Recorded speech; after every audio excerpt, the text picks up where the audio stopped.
Hello and welcome to Around the Lens. This is episode 23. I'm your host, David J. Murphy. I'm a photojournalist with about 23 years experience and with 16 years experience, and I'm currently in Dulles, Virginia.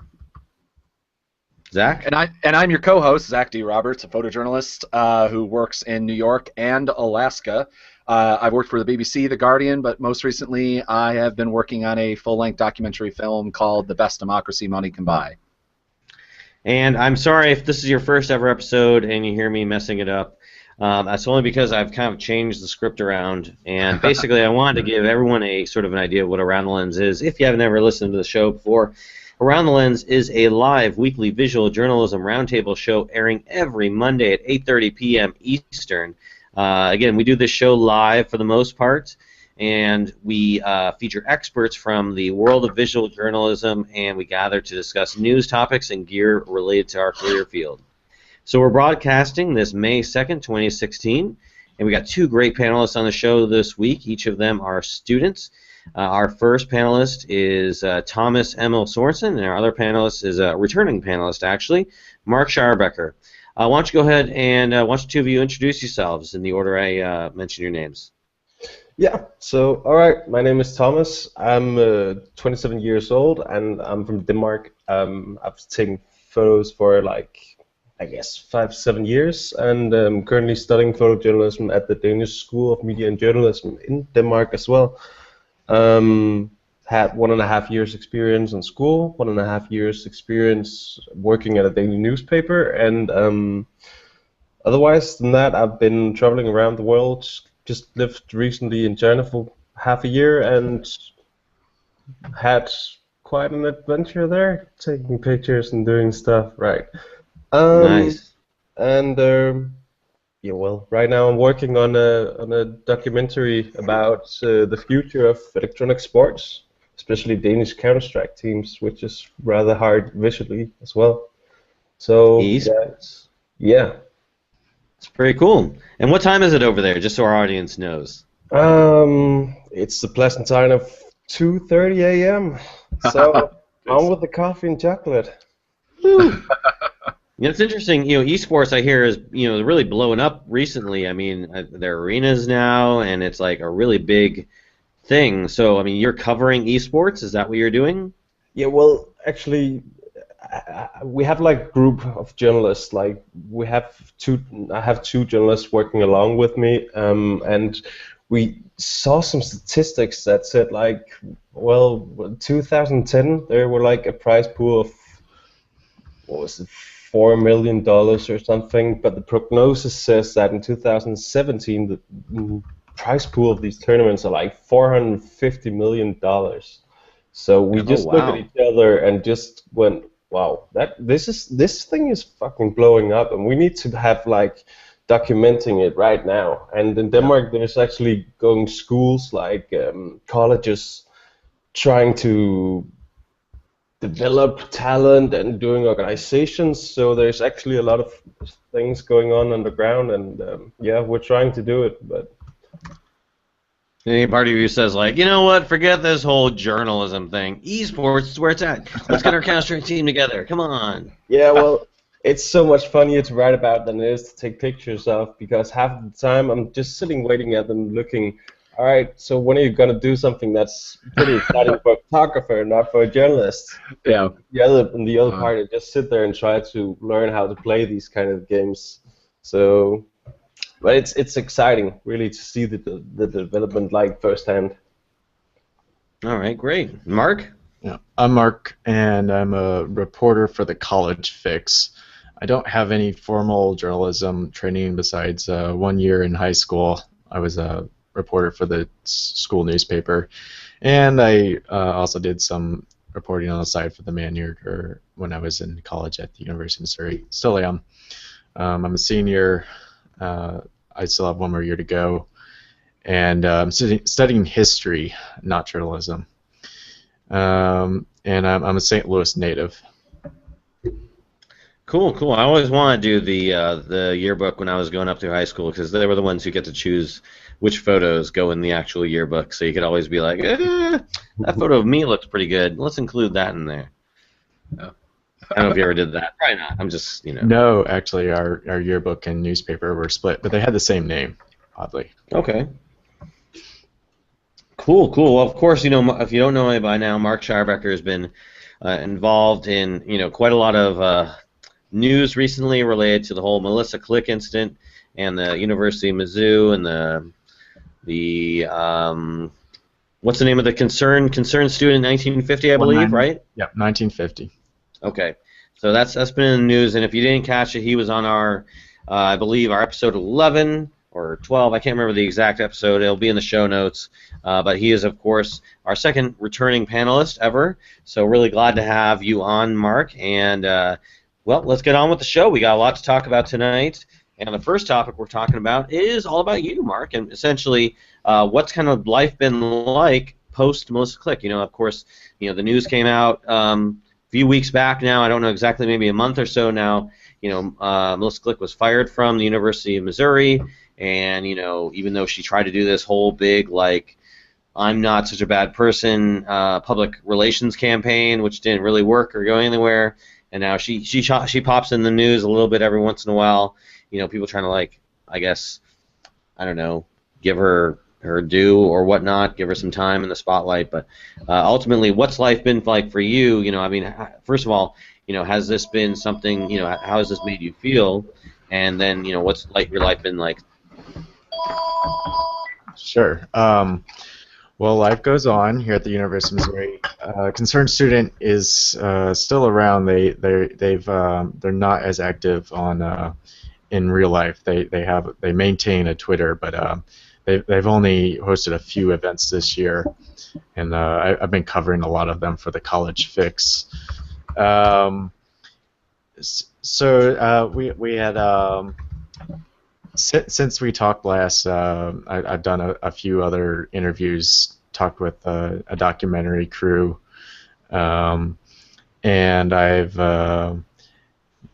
and my footage has ended up in a few other odd places. One of them being a Spike Lee movie, a documentary for ESPN, a 30 for 30 about the Mizzou protest, and that aspect was covered in his documentary, and that actually showed up at Sundance. So I can finally say I've made it. I've been in Sundance. I don't know. Concerned Student still exists. They're not quite as functional as they were, and but now the only difference is they actually recognize me at protests. So they try to nudge me on, and it's really quite funny. But I mean, when you found out that Melissa Click was going to be fired, what was your initial reaction? Were you happy about that? Was that you finally got justice? Well, I settled with myself soon after the investigation was formally started. I decided whatever the investigation turned up, I was going to support, and I wasn't. Somebody besides me had to be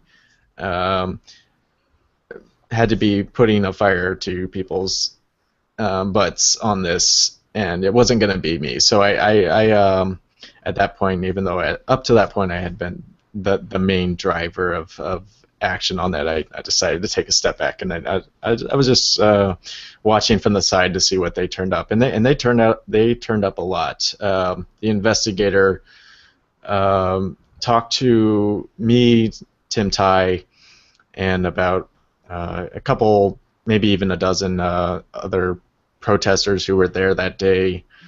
Janet Basler, the Greek Life assistant director, and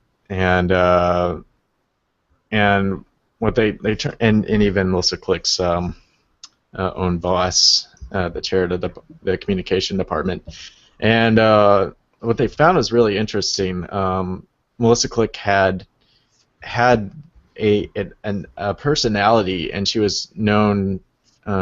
Her own boss even said her voice her raised voice could be heard throughout the halls of the communication department, and she was very quarrelsome, and this just kept coming up over and over again in the investigation. She had apparently shouted down a geology professor the day before I shot my video.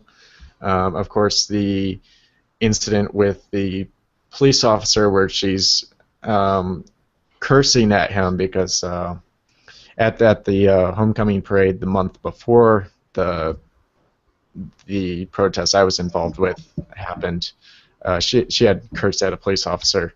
So this kept that reassured me that what I had done in pursuing it as far as I did was the right thing to do. But I still to this day I don't feel comfortable saying that justice was done because you know I've said enough in all of this. I feel like at this point I'm comfortable just sitting back and watching as things burn and fall apart around her. Okay. I mean, you've seen obviously some of the follow-up stuff, I'm guessing, and things and what's not that she said. I mean, do you still follow this story? Do you care about her and this story, you know, past this event? I mean, obviously I've seen your posts, and you post regularly on different issues and whatnot related to protest and rights and whatnot. But you know, as far as her is concerned, is she sort of out of your life? You moved on? Well, I still read everything that I come across. I have, as we speak now, I have a stack of about a couple hundred notes and articles I printed about this. So I read, and the most recent one I read was the Chronicle report, and I was actually interviewed for the same article, but I wasn't quoted in it. But Chronicle of Higher Education is this well-regarded publication that just deals with higher education. It's mostly read by, I think, mostly professors. And so I figured, you know, they would be pretty objective on this, and I think they were. They came into Columbia and they actually interviewed Melissa Glick and talked about her personal life, and how she was coping with being the center of attention, and she so she's no surprise she's suing the board of curators for being fired. Her appeal against her firing was not accepted by the curators, so that lawsuit is moving forward as soon as she crowdfunds enough money. I think last I checked, she had about 13,000 out of, I want to say 30,000, something like that. So she's been asking for donations from other professors, and so there's so that will keep it in the news if it ever does get to a type of lawsuit situation, and I don't think she'll be successful in that. That's just my uneducated opinion from what other professionals and my own attorney has told me, is that she likely wouldn't be successful in such a thing. Did you say you interviewed her? No, she was interviewed by. You did? I was interviewed. Oh, okay. I was gonna say that would be weird. No, I've seen her since at the screening of the Spike Lee movie. She was in attendance. I didn't go up to her for obvious reasons, because I wanted to avoid anything like that. But she was there through the screening, and she was in this particular cut of the film. She made up about 5 or 6 minutes of the content. Wow. So that was interesting to see play out in front of my eyes. And Spike Lee had interviewed her, and she said that she she wasn't sure why she was fired. So everything I've seen since has just been par for the course. I think the curators made the right decision there, and and it wasn't just the 2 or 3 minutes that I captured of her. This was a long-term thing for her that she had done repeatedly, and was just and just happened to that one time be on camera. So let me ask you this, Mark. In the eventual either feature-length or made-for-TV movie about this incident, who do you want to play you? Oh,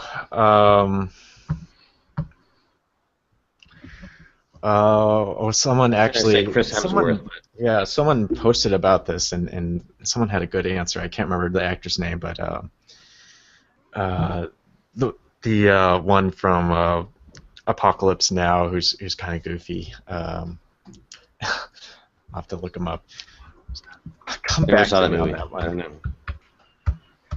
So let me ask you this, Thomas. From Denmark, what has been your perspective on this whole incident? Well, the news reached Denmark, especially amongst the photojournalists over here, and it was kind of a minor thing because, well, we take big pride in our First Amendment rights over here, like the freedom of press and speech. So it all just seemed really obscure to us,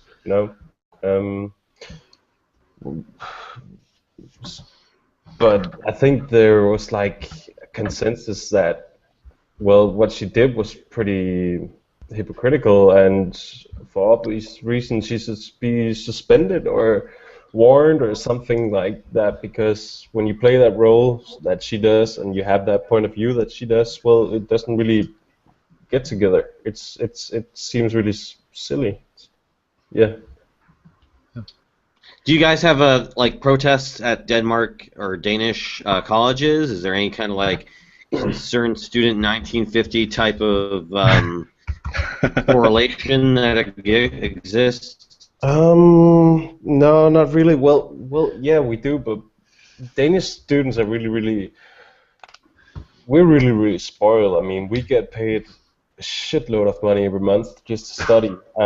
We don't have to work because, well, the government pays us to study, and I think we get like $1,000 each month just to study.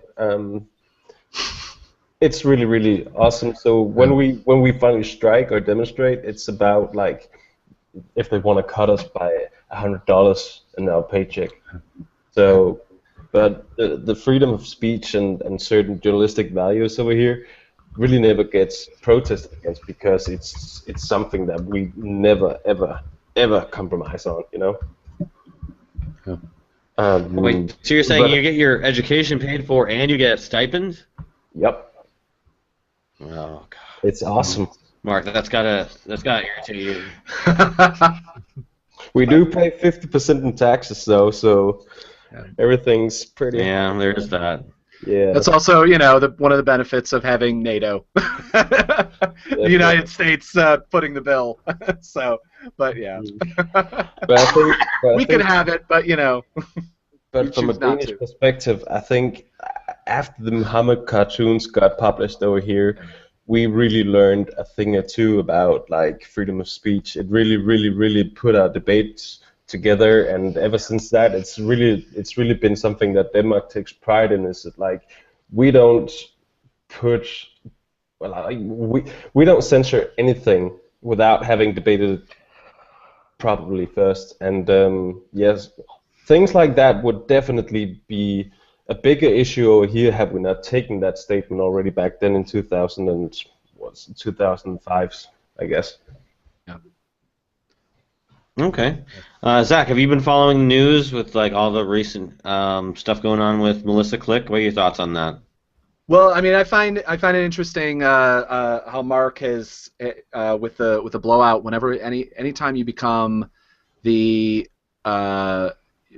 bearer of bad news about an activist as a journalist, you end up getting this blowback from the other protesters that are just kind of have blinders on. Which, as you can see in the video that you posted about at the Planned Parenthood rally, where people are just like shoving signs in your face. I've had that happen by people when I did a story. When I actually didn't even do a story, I posted a couple photos about Cicely McMillan, an Occupy Wall Street protester that had actually been charged for hitting a police officer, and I posted some photos that showed kind of the other side where her story wasn't 100%. So, like, I know that feeling, and it's this constant fight where you want to fight for free speech and your own free speech, but like, where do you draw that line of your access suddenly, dissolves, like not being able to, just you do a simple thing like you wanted to videotape get some footage of the signs on the table on Planned Parenthood property, and for some reason, I don't know why they stopped you from doing that. I think they turn Mr. Click into a verb. That's what happened. They said, don't Melissa Click me, you MFer. and so I thought, well, this is all very unexpected because I do write for a conservative publication, but that's not one of my pet issues. I am a liberal in the classical sense, and but have found myself maligned because of this video. I found out later today, actually, that the person who asked me to leave and identified herself as a director for that facility wasn't in charge of things there, and the organizer behind that protester kind of halfway apologized to me and said, "We're not behind what those guys did to you." Yeah, I mean, you show several different people stopping that one guy with the white beard, basically, who just has it out for you for some reason.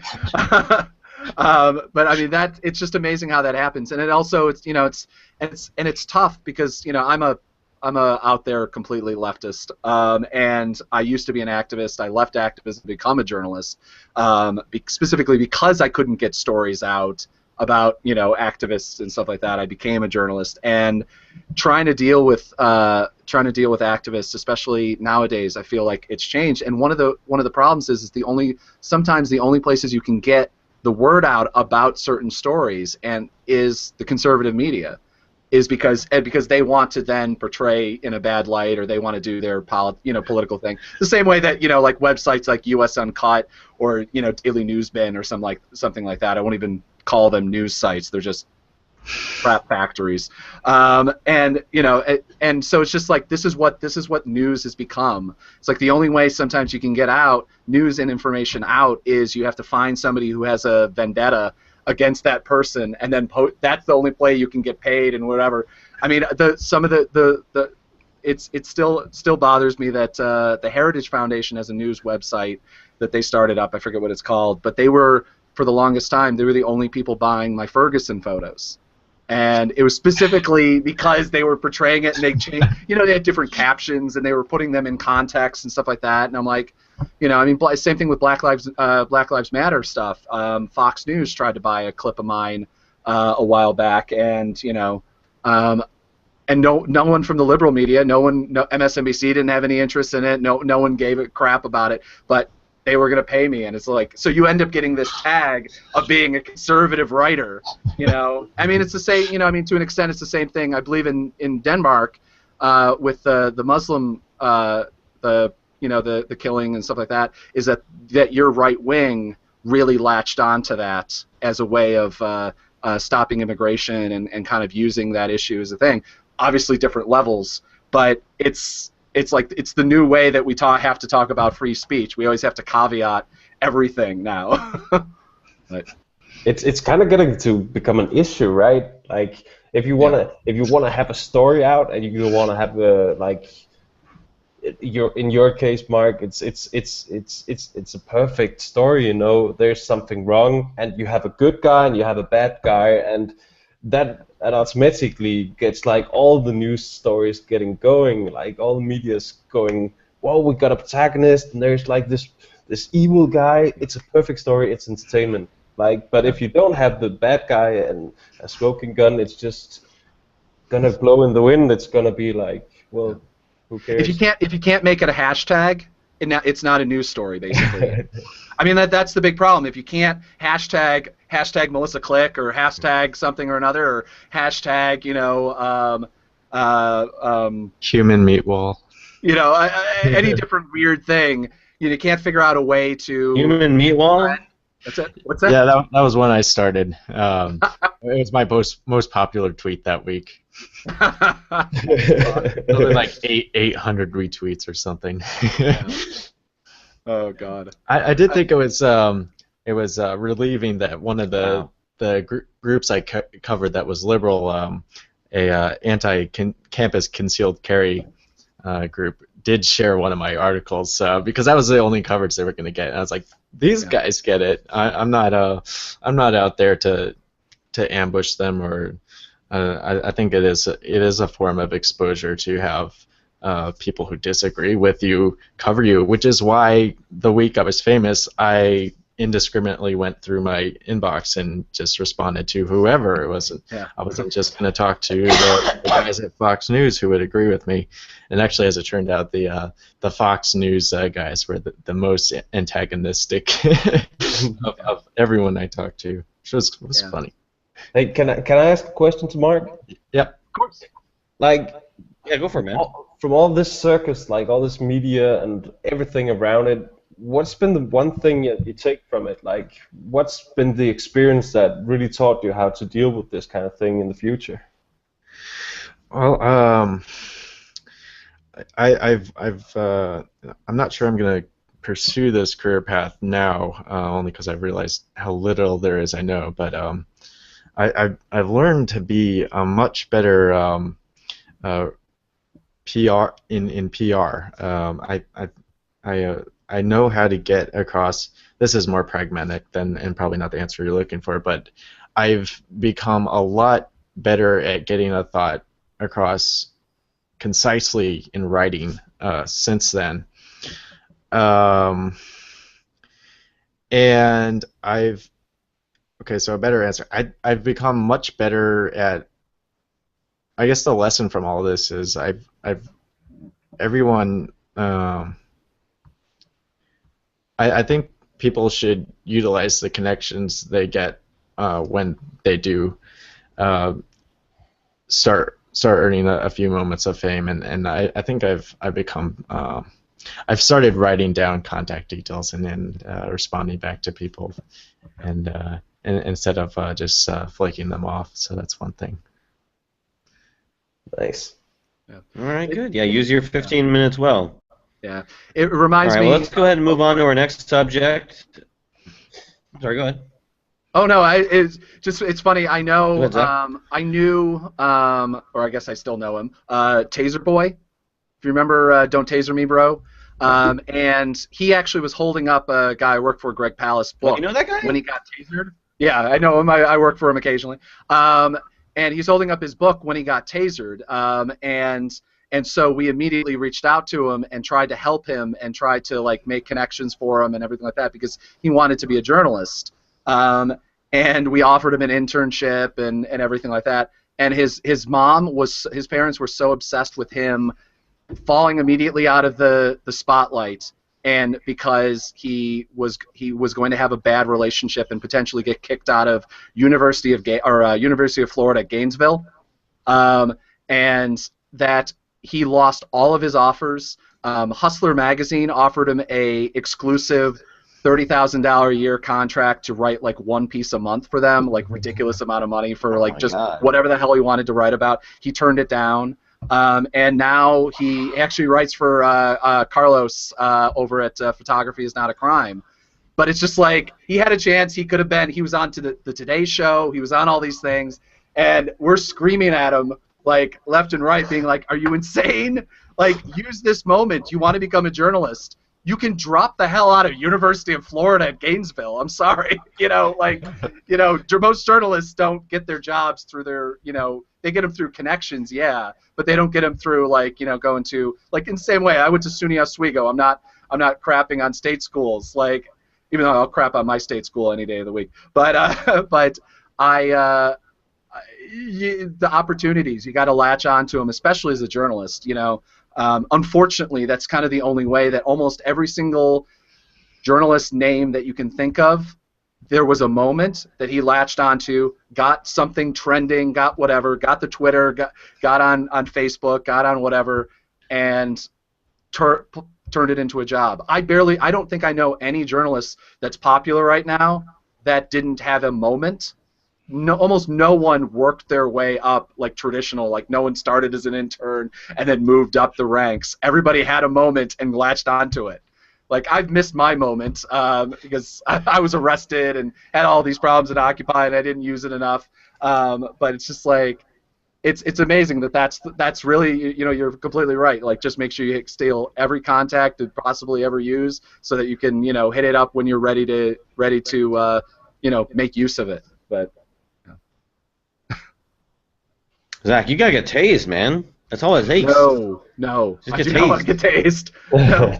I've seen firsthand people get tased. I do not want to get tased. It only hurts for like a minute, man, and then you got the pain. Does it smell like chicken when it happens? I don't know, Dave. You've been tasered?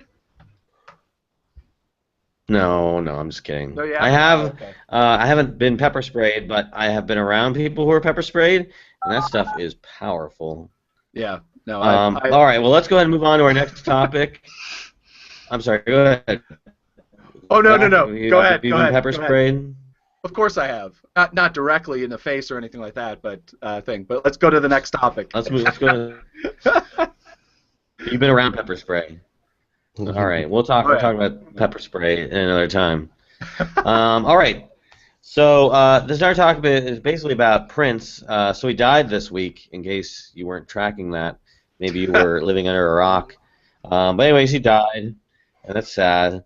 You know, we lost another great music artist.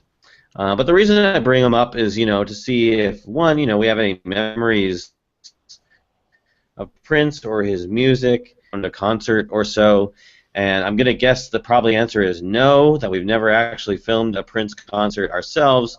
But, you know, I think some of us have been around sort of spectacle or celebrity or perhaps a show or a concert or whatnot. And I thought maybe we could talk about that and sort of our experience. So I would say I'm going to throw this to Zach first because I know you've been around pseudo-celebrities, i.e. politicians. Yeah. And maybe you could speak, and maybe you've shot concerts as well, so maybe you could speak to that as well. So Zach, any thoughts? Well, First of all, did Prince have any impact on you? Did you cry about Prince?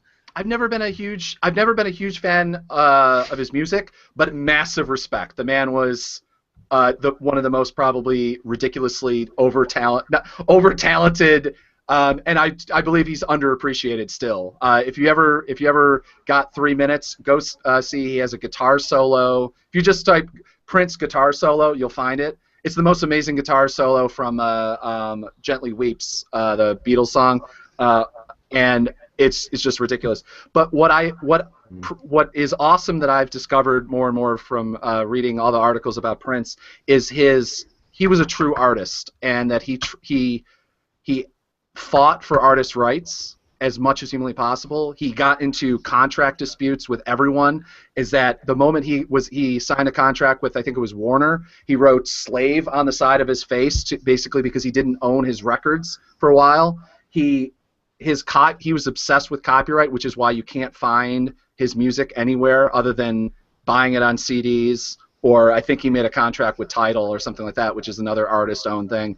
And it's something that I think that every photographer and everyone should learn, the importance of owning your work, the importance of holding on to it and not letting it go, and basically not offering it for free. And that's one thing that I have just so much more respect for him, because he lived that life. I mean, he had opportunities to make a boatload more money, I'm sure, and to not sign a contract with any big record companies they would own the music in perpetuity and everything like that. And that's why I got nothing but respect for him. So that's my story. Yeah, no, I think that's he did take into consideration copyright holders' rights, and he cared about that from what I read. Yeah. So that's good. How about you in Denmark? Is there a big outpouring of grief for the loss of Prince? I know soon after Michael Jackson's death, I visited Europe, and there was like every other street corner there'd be some guy with one glove and a boombox dancing to the various Michael Jackson songs. I don't know, did Prince have that same sort of, I guess, fan base in Europe, or at least Denmark? Yeah, yeah, he did. I mean, Michael Jackson's kind of next level, but Prince is right underneath, you know. But yeah, like I remember actually doing a review for some people on front pages on newspapers about David Bowie when he died, right? And I was just reviewing like how the design was looking on each paper. Um, and it's bizarre, really, how much these characters fill in our lives. I mean, Prince didn't really feel that personal to me. He was to my parents, but you really know how big a person is when every newspaper, every news channel, everything you know, just is that person for just that glimmer of time. And even though I'm not the big fan of his music, and much like in photography, he had his own style, and he didn't compromise on the quality and what he wanted to do. He just really was his own character because it's just what he invented. He didn't want to be anybody else. He didn't want to do anything else. He just wanted it his way. And like Zach says, it's important. It's important to do it like that because otherwise you're gonna get screwed by cheap-ass photographers, and you're gonna get screwed by companies when you're doing stage shows as a photographer right now. You're standing in the pit and you're pretty much getting muscled into signing this contract saying like, well, the PR management of this artist has rights to editorial rights of your pictures, and a lot of people, a lot of promising prospects in photography are being muscled into signing this without actually knowing what they're going to do. And I'm pretty sure he was the kind of guy that would be against that kind of thing because he knew what it was like. So I have a huge amount of respect for it. Sad thing, but yeah. Yeah, I'd be curious to know, like, kind of what his contracts were like if you want to photograph his concert, because I mean, you know, we have artists today who, value my music. I'm not going to put it on streaming like Taylor Swift, but then she'll come out with a contract that says, "Oh, I'm going to take away all your rights as a photographer." Actually, Mark, have you photographed any concerts? I've photographed one concert. I mostly in the past I shot sports photography and events, but never really any concerts. But it's something I want to do. Yeah, and I confess to not being. It's partially my generation and partially the fact that I'm siloed into my own music taste, but I haven't been a huge fan, but my dad was, and I kind of used the last 2 weeks to acquaint myself with his work, and I was even though I've never once had any interest in his music, I did find his some aspects of his life, like the contract dispute and his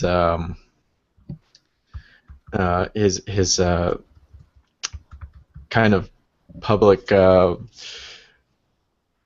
I don't want to call it meltdown, but his Shia LaBeouf like disapparition in public life. So I'm just kind of just beginning to learn about him. Same thing with Michael Jackson.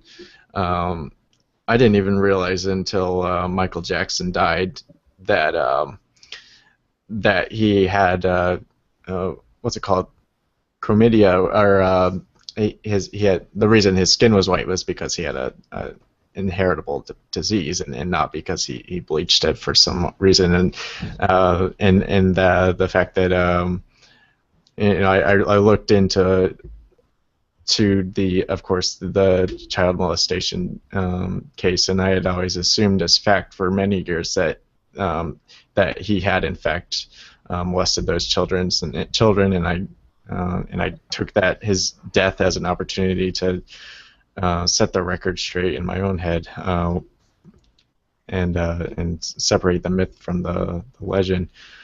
But yeah, that's just my standpoint from a 22-year-old who doesn't play around with that kind of crowd of music. There's a if you're I highly recommend also Kevin Smith, which is the fantastic combo to think about, Kevin Smith and Prince. I guess that Prince is a huge fan of Kevin Smith, the guy that did Clerks, Mallrats, and Chasing Amy, and he once got him to do, or contracted him to do a documentary, I guess, about one of his tours or something like that. It's been a while since I watched the video, but Kevin Smith, in one of his many talks that he does, tells the story about how he filmed spent an entire week filming hours and hours of footage about Prince making a record or going on tour, and then Prince decided that he didn't like it, or just for some reason, and literally took it and just put it into his vault, and it never saw the light of day. He got paid. Kevin Smith got paid in full, and I believe he says quite well. And so it'll be interesting. It'll be one thing about the Prince's death is that he didn't have a will. So there's supposedly over 20,000 audio tracks that he's recorded over the years. There's also this documentary now from Kevin Smith that is sitting in a vault somewhere that only the courts, I guess, will decide, and his, I guess his not his daughter, but his sister, I think, is fighting for it. Yeah. It'll be interesting to see how all that works out, because it's another thing to think about, as an artist, as a photographer, as everything else, is that where does all of our stuff go once we die? I mean, a lot of, especially if you're a combat journalist or you're in a potential line of work where you might go, you always have to think about what's going to happen to your work. Getty owns 50% of it, or whatever, but your family owns the other half, or whatever the contractual rights are. So it'll be interesting to see. I do hope that they release this film, though, because the idea of Kevin Smith and Prince working together is just, to me, a comedy waiting to happen, though. So we're gonna get Prince albums for the next 10 years. At a minimum, God, I trust. I actually hope not. I assure you, they'll be mining that material. Yeah. I'm wondering who's going to play him in the biopic they eventually do. I really hope it's Dave Chappelle. Yeah. I gotta say that would be Mark just Wahlberg. It so always ends up being Mark Wahlberg. Wahlberg. Yeah, always. He's got the height. All right, I can see that. Yeah, a little black makeup. Why not? Yeah. As long as it's not Kevin Hart. I've only, I think. Oh my God! Put a wig on him, or Charlie Murphy. He could do Prince. I think. I think I've photographed some concerts, some celebrity events, and obviously I've never photographed Prince, but I have to say that being around those events is pretty exciting, pretty high energy, and you get some cool stuff out of it. I don't know, not very notable in terms of like stuff that I would do regularly, but I definitely do one again if there was some celebrity in town and wanted me to take their picture. I would do that, sure. I think most people would. One thing. Any big celebrities coming to Denmark? We had Paul McCartney last year from the Beatles, which was pretty fucking huge. He nice. Seen like with 100,000 people, which in Denmark is a lot actually. But the thing is, I really effing hate taking pictures of like popular people, people in the press, people like they've got like these huge demands. Actually, the most shared picture in Denmark from a famous actor or a famous musician, Beyonce, right? That's the most famous picture in Denmark, and it was never even taken. A newspaper here, like a small local newspaper, had a small concert with her in Denmark, and they made this spread, like a double spread, where they imagined a big lushy picture of her behind going like over 2 columns, something like that. And her manager presented them with a contract that where they just looked in their like they just looked at each other and went like, "Are they fucking kidding us?" So the next day in the newspaper, they just printed like one spread saying there was going to be a picture of Beyonce here, but we were presented with this contract. And then that was it, and that became like the most shared picture of the year in Denmark. Well, she's famous for there's that famously bad photo of her that she's I don't know, whatever she's doing, and she's making this horrible face and kind of has her neck up. If you search Beyonce bad photo, again, I'm sure it's there. Oh yeah. And her management is kind of famous for trying to have photos removed from the internet. So of course you know what happens when that happens. Is that anytime word gets out that someone wants a photo gone, boom. I mean, the same thing happens. I don't know if you guys heard. It's kind of related to everything we're talking about, but the famous pepper spray photo from the California University, where the guy just was painting the faces with orange of those kids. That university spent over, I think it was over $130,000 trying to have that information removed from the internet. They bought it. They paid a PR firm to basically erase the photo and do whatever. So of course, word got out about that on Reddit, and that photo now, literally, I think you search the college, it's the top image hit, it's the top everything across the board, and so it's interesting. I would actually, to bring it back to Prince, I would be interested because he's a guy that was so obsessed with his image and controlling the way that people saw him, down to changing his name to a symbol to contractually protect his image, or not his physical image, but his image and persona. It'd be interesting to see what I've been looking, and I haven't seen any photographers who've come out and written about the contracts, because I'm sure that he probably also had non-disclosure agreements coming out of the yin yang, because he was a smart guy. Which I wish I had. I wish I didn't have a non-disclosure agreement, because I actually have a fantastic story to tell about a concert that I photographed and had my photos deleted. But I can't tell you who it was. Oh. Because I want to work with the company again, so I can't. It kills me, because it's unfortunately I have a non-disclosure agreement, which I'm not quite sure. I think talking about the non-disclosure agreement is probably defeating it, but yeah, I don't want to ruin it for my friend's company. So it's always easy saying. Nobody watches this show. About it, so. I'll just give you a hint. It was about photographing a person that I previously mentioned in this episode. That's all I can give it. No one mentioned any names. Whoa! But that's about it. Rewind vote. All right, we're gonna have the Redditors. We're gonna have the Redditors scouring this episode. Oh yeah, I'm sure. Trying to pick that out. All right, well, let's go and move on to our final topic of the night. So we're gonna get Zach in any more trouble. Gear talk. We were talking about gear, hence the name. So we're actually not going to talk about gear this episode, or this episode for this segment. We will talk about a little bit, because we got to talk about gear. But we're going to talk about 11 stupid things photographers say about gear. So this Petapixel article was posted last week, and it's about the 11 stupidest things photographers say about their gear. So I looked over this, and I thought there were some good bits here. Probably the one that most sort of reflected or kind of impacted me, or that I could relate to, was the one about bringing your photo gear on a family vacation. So I'm guilty of this. I brought my entire camera bag with my body and 3 lenses and a flash and tripod and just everything on family vacations, and that thing really, that weighs down on you after a long day with the family, sightseeing and stuff like that, and then you can't really like do anything with it because you got to babysit it, so it's like you can't really enjoy yourself. I don't know, have you guys had a chance to look over this list? Was there anything on there that sort of resonated with you? Yeah. The sixth one, the fear of having your lenses, your camera gear destroyed. It's happened to me before.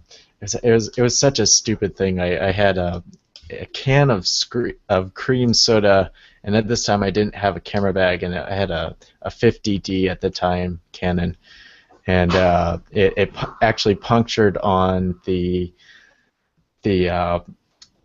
where the camera strap would go on the little dongle that sticks out. It was such a stupid, nuts thing to happen, and like within 3 seconds, I knew what had happened, and by then it was too late. And but yeah, I did all the stupid things like take it out and try to turn it on, and until eventually the LCDs. Oh, and soda or anything with sugar is the worst. Like water, I've had my cameras come out of being rained on, drenched, poured. I got hit by a wave because I'm an idiot and went into the water during a hurricane. I got great photos out of, luckily, C.S. Muncie, a guest and a friend of ours, was photographing me photograph the waves, and he got the moment of me jumping, noticing the wave that was coming up behind me, and jumping up in the air to try to save my gear. So I got a great profile image out of it at least. But oh my God, soda! Like I had soda like drip on my camera, or like luckily not get into the thing. It's just, it's basically it's done. It probably took like 6 months for the stickiness to like wear out. I'm like, I just wanted to stop using the camera.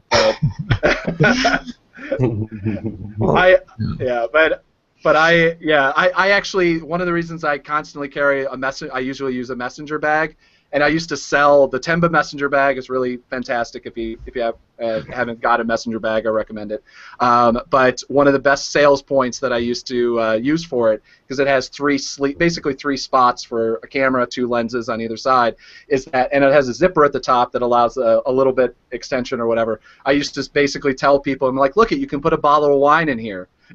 So speaking of things, so at least you got the separation. You don't have to worry about things hitting together.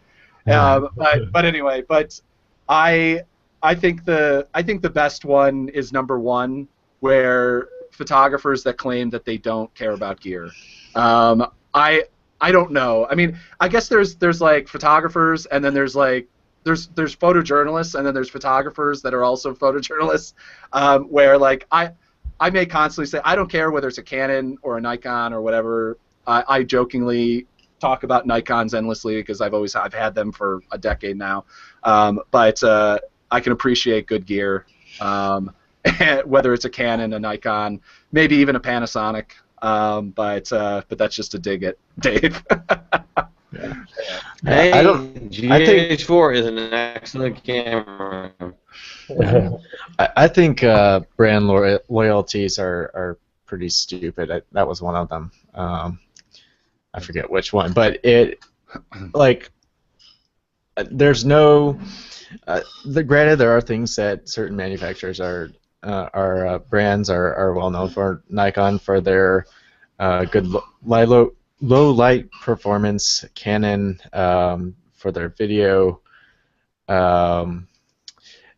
Sony for their small cameras, although as it turns out, I would argue low light on Sony's now. I mean, Sony Sony's really beat the living crap. The new A7 too. I mean, here we go talking about gear. Yeah, But what is the A7R2 or whatever? I forget which one it is. Like, it has like usable ISO into the hundreds of thousands. So I mean, people will argue what's usable. But I was using like 3200 ISO back in 2005 and thinking it's usable. So, but yeah, I mean, Sony across the board. I mean, I I don't like small cameras. I have normal size. I don't have Donald Trump size hands. So like the Panasonic and the Sonys just don't necessarily work for me. I actually been through this process of going like my gear needs to be bigger. Like I need battery grab. I need everything, every sort of thing just to look like a professional. And the more I got professional, you know, the less I wanted. As the smaller, the more discreet I wanted. Today, I'm I'm only buying analog gear from now on, like because I'm so tired of talking about, oh, is Nikon better than Canon, or oh wow, that lens must be super good. Yeah. Man, when I take my pictures with my analog camera, it goes 1 gigabyte for each picture. Yeah, well, if I wish I would hope tomorrow if somebody dropped whatever, what's the digital bomb? I'm trying to remember what it's called. An EMP. If somebody just did an EMP and all of our electronics were killed, I would love to go back to my, go back to even the Canon AE1 I used to have, and I'm a Nikon, a Nikon person. So I would love it. It also mean instantaneously anyone who knows film is suddenly we have our jobs back. Yeah. I mean, like. Yeah, but you'd all be going to that one that one guy who develops film. Hey, true. I'm fine with that industry coming back. I know a dark. I just shoot black and white. I just need to go buy the chemicals. I actually have some old chemicals probably sitting around. They're probably completely unusable now and probably a hazard to have in my closet. But they're probably combustible at this point. But yeah, exactly. Are we waiting for that vinyl revolution to be applied to photography for somebody? Is that already happening with hipsters, though? I mean, with like Danish photojournalists, it's only analog now. It's only analog. If you're not analog, you're just being cheesy and bought by corporations. Well, Europe actually has a media that pays money, and allows people to work. In America, we don't have any of that. So, I don't know if you ever think about coming over here. I just say don't.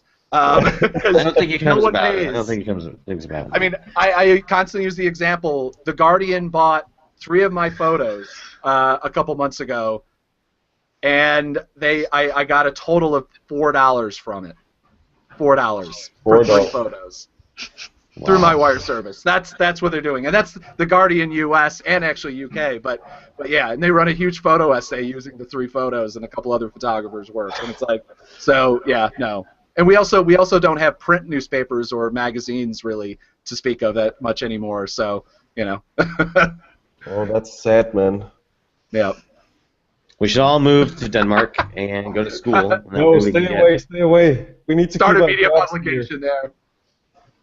All right. Start the BuzzFeed of Denmark. All right. Well, let's go ahead and close out this week's show with our picks of the week. As always, we start with our panelists. So, panelists, what are your picks of the week? Who wants to go first? Mark, you want to go first? Sure. Let me pull up the article, actually. But what it is for all these years, so after the flag raising at Iwo Jima, there was this big rush to figure out who the 5 or 6 Marine Corps in the picture were, and they settled on the 3 who survived: Bradley, Gagnon, and Hayes, and there were 3 that died. Their names aren't coming to me right now, but it's since then, after the Marine Corps probed that photo and investigated it and determined that these soldiers were telling the truth, it's never really been questioned until now. A complete nobody who's not historically trained. He's just I think a blue-collar guy from I think Omaha. These details aren't coming to me right now, but he was kind of browsing through the photos this one day, and he thought that the one of those in the article in the photo did not look like who he said he was. So it's been he argued, and everyone ignored him. And he contacted historians, and they would never get back to him. And then so it was, and he did come up with the person he actually believes was in the photo of this historic photo, and actually believes that one of the others in the photo was mistaken where he was positioned in the photo. There's all this complicated logistics to how he came up with this name. The giveaway was that this person is seen in another photo with a third strap on his helmet. So, and he was the only guy there with that outfit. So he decided pretty conclusively that was who it was. Well, the Marine Corps is after first dismissing those claims is finally launching a probe into whether that may be true. And and if that happens to be the case, either somebody was lying or somebody misremembered. The guy who says he was in the photo, but this guy alleges was not, did end up with some pretty serious PTSD. So it is entirely possible that the three who survived were mistaken, and it was actually this little-known guy who was a no name until very recently, that it was the whole time. And I think there's something to it. I await the full results of that, but I would be perfectly willing to accept that my belief that we had this nailed down was incorrect after all these years.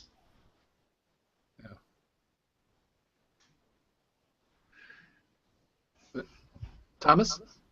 Yeah, well, my pick is actually a bit more conservative, I guess. I saw this documentary on New York Times. Their doc series. It's, how do you want to describe it?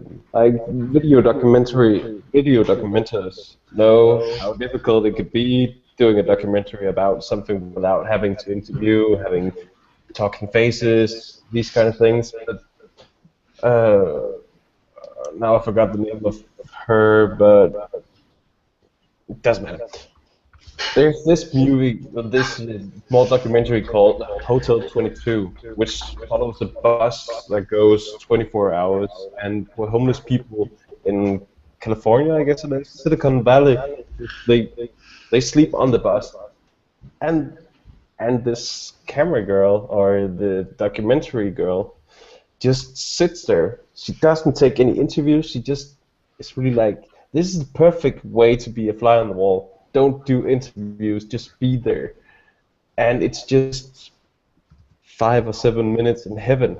You really feel intimate with these homeless people in this bus because you don't get dragged out of reality to see a talking face or hear some distorted voice that comes in between scenes. It's just a seat on a bus where you can see everything that happens, and it's so intimate and it's so delicate. It's so honest. I really enjoy that clip. It really gives hope for me for making video documentaries that's like old school.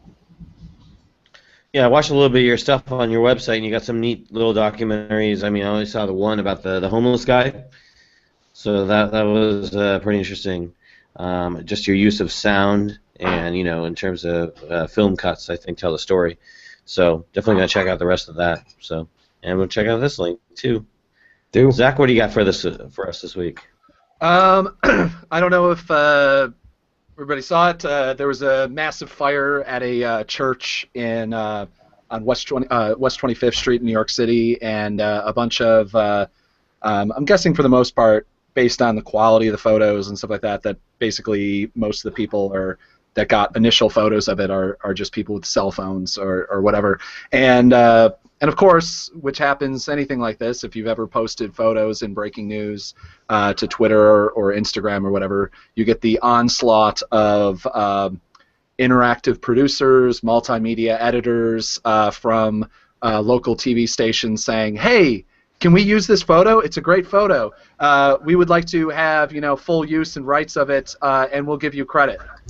And I ended up fighting for a little while, and then I finally broke down and started trolling, trolling this multimedia editor, or I think her title is interactive producer at Channel 7 News, because I know Channel 7 News because they actually did the same thing to me on a video, and I actually gave them rights just because I just wanted to get the word out about the thing, and I did get them to put my website in. It's really before I became a photographer who relied on photography for his money, but it's kind of endlessly a thing that I've asked around and I can't find anyone.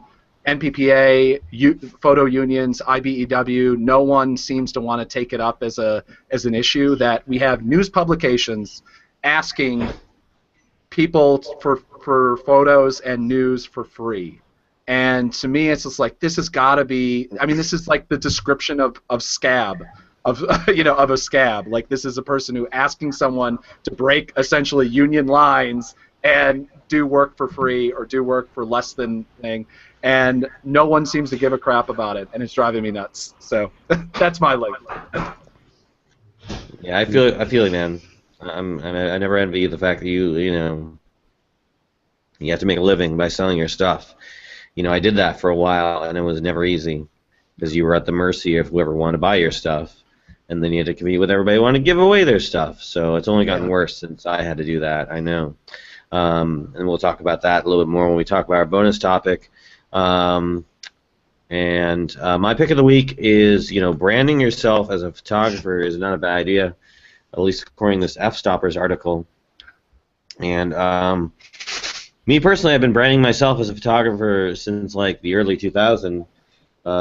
So I know the importance of branding, and I think, if you want to be a photographer, if you want to be a filmmaker, if you want to be somebody who's going to make a name for yourself in this industry with your work, I mean, there's nothing wrong with branding yourself as that. I mean, my email address is djmphoto@gmail.com, so it's like photos, integrated into who I am.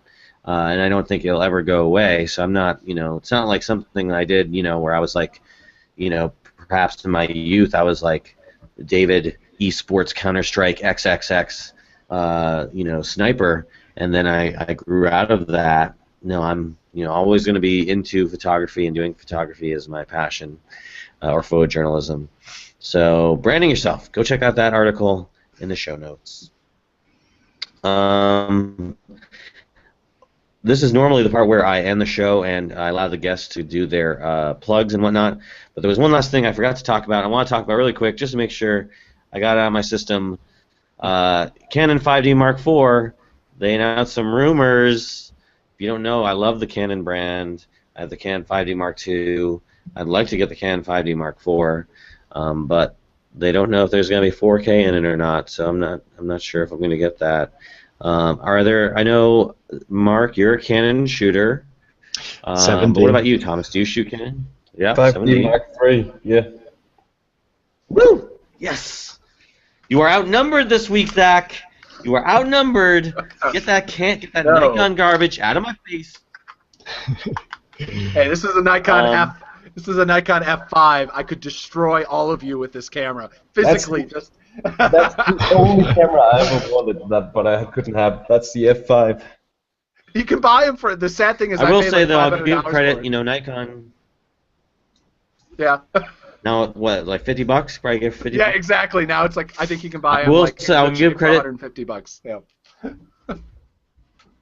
I'll give credit to Nikon because obviously they with their D5, they got low light, they got 4K, they got all kinds of nifty features.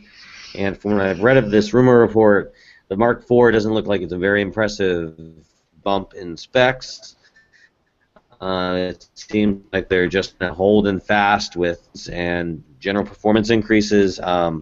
Mark or Thomas, does the idea of a Mark IV interest you, or is it something you think you'd upgrade to? Only because I know it's going to dilute the market with a lot of Mark IIs and Mark IIIs that people are wanting to get rid of, and I'm wanting to make the jump to from my 7D and S110 point and shoot to a 5D Mark II, and so hopefully that comes out soon. I would even settle for a 5D Mark I, except it doesn't do film, and we can't have that. So I will say, check out, if you haven't done it, check out the 60. The 60 price point on used is very similar to the 5D Mark IIs, and I don't see any reason why the 60 is better. I've gone through this with a friend, and like all the specs and everything like that, and I think the 60 is a fantastic camera. If I were to switch, I'd actually probably just get a 60 and a 5D Mark III or something like that. The one thing I will say, for if you shoot film as well, and we talked about film, same mounts, something that Canon for some reason didn't figure out to do. I can take this lens off of the film camera and put it on my digital camera. It's the F mount. It went since 1960 or something like that. It's been the same damn lens. So we found one reason to skip. That's the point of what. Yeah. Hey, I'm finally a Nikon professional services member. I finally got to that level. So even if I wanted to at this point, I don't know if somebody handed me a Sony kit or handed me a Canon kit, I'm not quite sure I would switch, because then I would lose that little badge. I'm gonna say I'm gonna be like the devil's lawyer here and say I don't care about 4K. I hate the idea of my camera being a Wi-Fi, Bluetooth, 4K, interchangeable back. I don't care, man. It needs to take pretty big pictures. And all right, so what I really like about the 5D Mark III is that it's really good in low light. Like it really takes some good pictures, even at 512,000 ISO. It really does a proper job, but all the other crap I could really care shit about. I mean, like literally, it just needs to do its job, and it needs to do it well. Yeah. No, Thomas, you take good pictures. Your camera just enables it. All right, go ahead. Let's throw out our plugs this week. So, Mark, Tom, Zach, where can people find out more about you? I'm on Twitter at Schierbecker. I know it's hard to spell. It's SCHIERBCKER. I'm not really on anything but my website, I guess. Wow. So check in on www.tsorensen.dk. I'm bringing up a new feature story about Muslim asylums getting kicked out of Denmark, and a China story for China Daily, and soon an esports series as well. Awesome. Fantastic. Wow. Making me feel like I'm not getting anything accomplished. I'm across the board, ZD Roberts on Twitter, Instagram, Facebook, zdroberts.com, and zdroberts@gmail.com as well. So. As for me, you can always reach me at djmphoto@gmail.com. Everything I do is branded DJMPhoto. So find me on there. But of course, go to aroundthelens.com for everything related to this show, and you can also get in touch with me or Zach and all our panelists through the website. All the contact info is on there. So check out that website. Go to our iTunes page. Download, subscribe to the show if you are an iTunes, iPad, iPhone user. If not, we're available on all the different podcasting platforms on Android. So go ahead and subscribe to the show, rate, review, comment. If you like watching our faces and sounds coming out of our faces, then go to our YouTube page, youtube.com/c/learn-the-lens show. Subscribe to the show, and you'll get all the updates whenever bonus episodes or new episodes come out. If you really like the show and want to support it financially, go to patreon.com/aroundthelens. You get a bonus episode as soon as we air it. You don't have to wait a week for that. And beyond that, we're on Twitter at AroundLens. We're on Instagram at Around the Lens. Geez, what else are we on? We gotta get that MySpace page going up at some point. Zach, I put you on that. Gotta get on that MySpace ping, man. I'm actually going to start. I'm going to start doing mimeographed papers strewn out the window as I drive down Route 81. That's our next distribution thing. I'm not quite sure how I'm figuring out the whole audio podcast thing and paper, but we'll work on it. We have to go and do like a physical newsletter that we print out and mail to different customers. That's Yep. So I like that. All right. Well, that's been the show, Around the Lens, episode 23. I want to thank our guests, Thomas and Mark, for being on the show. Really appreciate your time, especially you, Thomas, getting up at the 0 dark 30 to be on the show. Definitely appreciate that. As always, for Zach Roberts, I am David Murphy. This has been Around the Lens, and we are out.